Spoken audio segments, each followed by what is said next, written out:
Bienvenidos a Ecos de Juicios, el podcast jurídico que nos permite ver la realidad del derecho procesal costarricense y de la región. El día de hoy abordaremos un tema crucial, fundamental para el éxito en los procesos civiles, el examen de la prueba material en audiencia. Para guiarnos en este análisis, tenemos el honor de contar con la participación de destacado litigante y experto en juicios civiles, quien ha dirigido más de 3.000 juicios civiles y arbitrales y ha participado en el interrogatorio de más de 6.000 testigos. El entrevistado es autor de una docena de libros sobre litigio civil e interrogatorios, el doctor Sergio Artavia Barrantes. Doctor Artavia, muchas gracias por acompañarnos. El placer es mío. Quiero agradecer a ustedes de nuevo nuestra audiencia por sintonizar un nuevo episodio de Ecos de Juicios, un podcast que fomenta la educación continua de los profesionales en derecho. Además, una forma de compartir mi experiencia de una mejor manera para todos ustedes.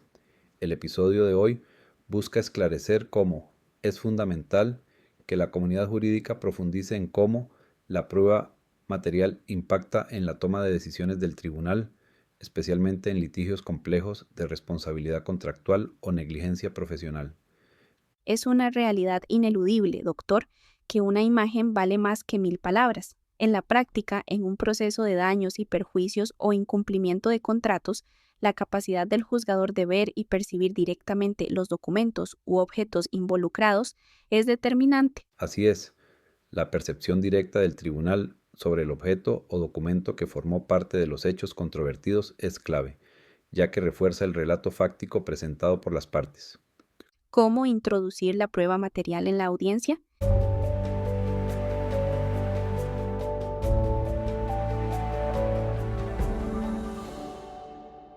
Entremos en materia, doctor Artavia. La introducción de la prueba material en el juicio oral se rige por lógicas específicas. ¿Podría usted, qué opina, explicarnos cuáles son esos pilares fundamentales que rigen la producción de la prueba material en audiencia? Por supuesto, la producción de la prueba material se sustenta en dos grandes lógicas. La primera, que denominamos la lógica de la desconfianza. La lógica de la desconfianza. ¿A qué se refiere exactamente en el contexto de un reclamo por negligencia profesional, por ejemplo, donde presentamos documentos clave? La lógica de la desconfianza se traduce en una afirmación muy simple, pero poderosa para el litigante.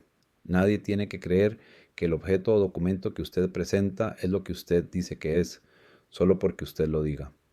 Esta lógica impone una carga al litigante de demostrar la autenticidad del material. En un litigio civil, si presentamos un contrato supuestamente incumplido o un informe técnico sobre un defecto en un servicio de turismo, el tribunal no lo aceptará simplemente por nuestra palabra. Litigante, ¿cuántas veces usted ha dado por sentado que el tribunal aceptaría un documento como genuino sin el soporte testimonial adecuado?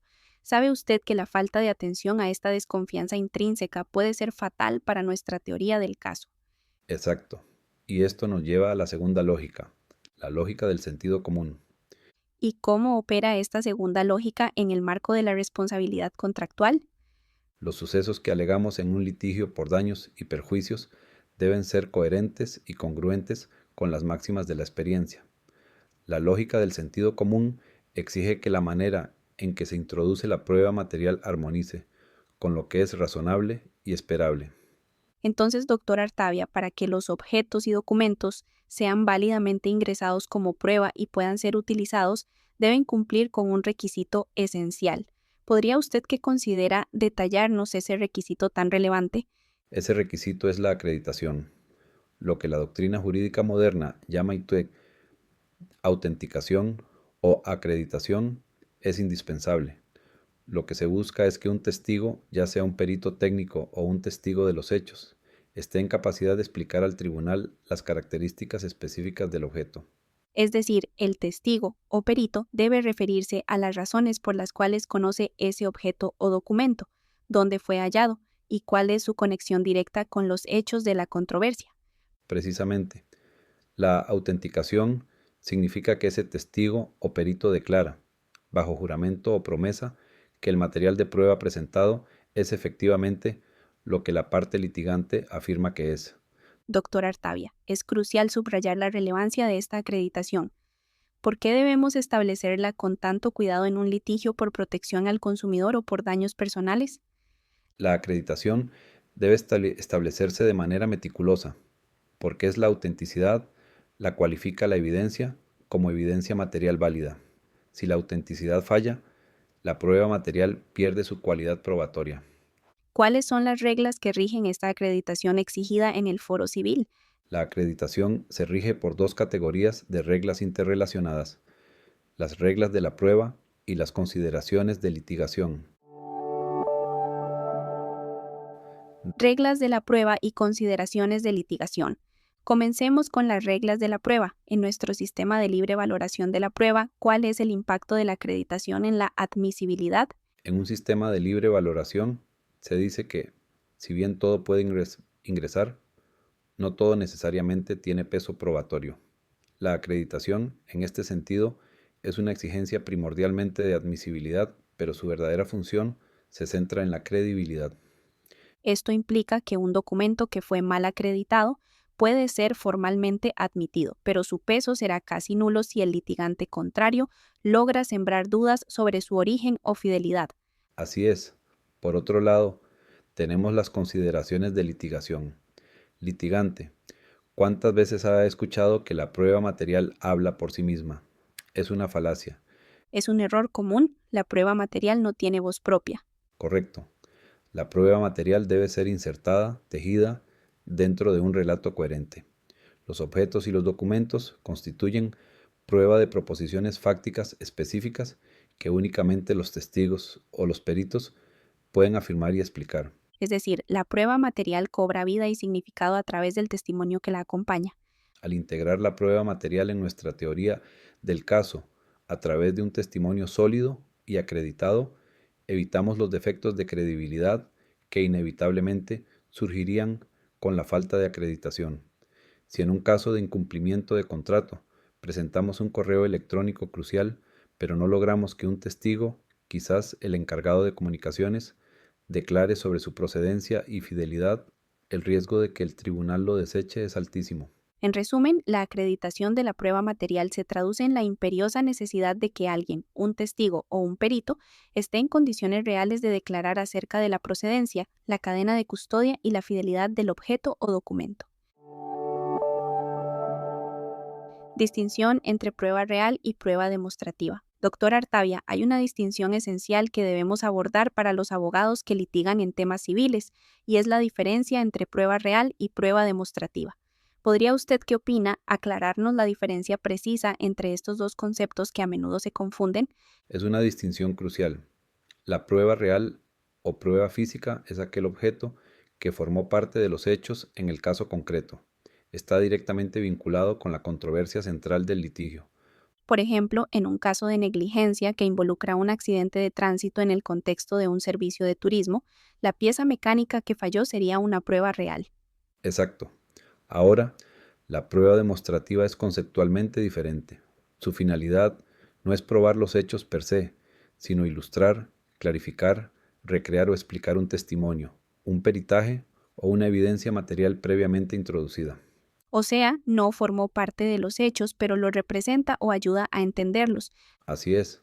Un ejemplo claro sería un croquis detallado del lugar donde se produjo el incumplimiento de contrato, una fotografía que ilustra el estado del producto defectuoso en un caso de protección al consumidor, una maqueta del inmueble en disputa o un diagrama de flujo para explicar un proceso de contratación complejo. Existe otra diferencia fundamental, doctor, que reside en el valor probatorio independiente. Correcto. Esta es la diferencia más importante. La prueba real sí ofrece un valor probatorio independiente para acreditar proposiciones fácticas. Un contrato firmado, una vez autenticado, prueba la existencia de las obligaciones independientemente de quien testifique. En cambio, la prueba demostrativa carece de valor probatorio independiente. La prueba demostrativa se incorpora al juicio exclusivamente por su utilidad para ilustrar la declaración del testigo. La prueba, en este caso, sigue siendo la declaración oral del testigo o perito, no el diagrama en sí mismo. Sabe usted que la regulación de la prueba demostrativa varía. Aunque nuestro cuerpo legal no siempre la regula específicamente, eso no impide su uso. No, en absoluto. Con fines ilustrativos y aclaratorios, la parte interesada debe solicitar permiso al tribunal para utilizar este tipo de evidencia. Se trata de una herramienta de apoyo pedagógico para el juzgador. Confusión con ayuda audiovisual. Doctor Artavia, existe una confusión frecuente entre la prueba demostrativa y la simple ayuda audiovisual. La línea divisoria puede ser muy delgada, especialmente en casos de alta tecnología. La distinción depende en gran medida del grado de precisión y exactitud en su elaboración. Si hablamos de croquis, mapas, maquetas o planos que han sido elaborados con extrema precisión técnica, debido a ese rigor, serán considerados prueba demostrativa. Estos tienen una solidez técnica que los distingue.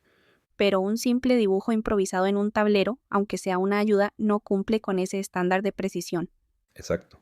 Un dibujo improvisado, si bien es una ayuda, su falta de precisión lo cataloga más como una ayuda audiovisual que como prueba demostrativa. Es fundamental que el abogado en un caso de responsabilidad civil se asegure de que sus ayudas visuales cumplan con el estándar de precisión si pretende que el tribunal les dé el tratamiento de evidencia demostrativa que soporte el testimonio pericial.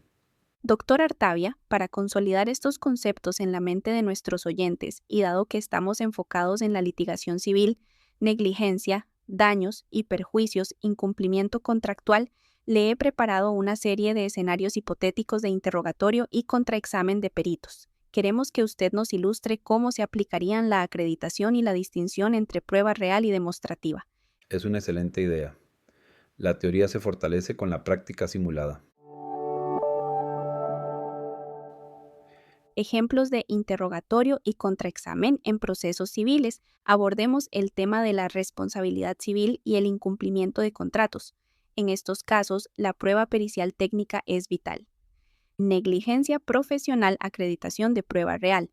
Contexto, demanda por negligencia contra un constructor. El objeto de prueba real es una muestra de concreto supuestamente defectuoso extraído del edificio. El perito de la parte demandante está en el estrado. Señor perito, ¿podría usted describirle al tribunal el objeto que tiene a su lado y que hemos marcado como evidencia real A, muestra de concreto? Sí, esta es una probeta de concreto.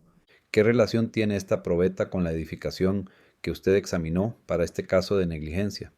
Yo mismo extraje esta muestra del muro de carga del sótano el 15 de marzo, a las 10 de la mañana. ¿Podría usted que considera explicarle al tribunal las razones por las cuales conoce este objeto específico? Sí, porque yo documenté fotográficamente la extracción, la sellé en presencia de un notario público y le coloqué mi firma y un sello de seguridad que corresponde con el acta de cadena de custodia. Es la misma muestra que yo analicé en mi laboratorio. ¿Es esta evidencia real A una representación fidedigna del material extraído el 15 de marzo? Lo es, doctor. Su fidelidad está garantizada por el protocolo de extracción. Una acreditación impecable. Veamos un escenario civil número 2, incumplimiento contractual, uso de prueba demostrativa. Contexto, litigio por incumplimiento de un contrato de suministro. El perito contable debe explicar los flujos de caja perdidos. Utiliza un diagrama de barras, prueba demostrativa.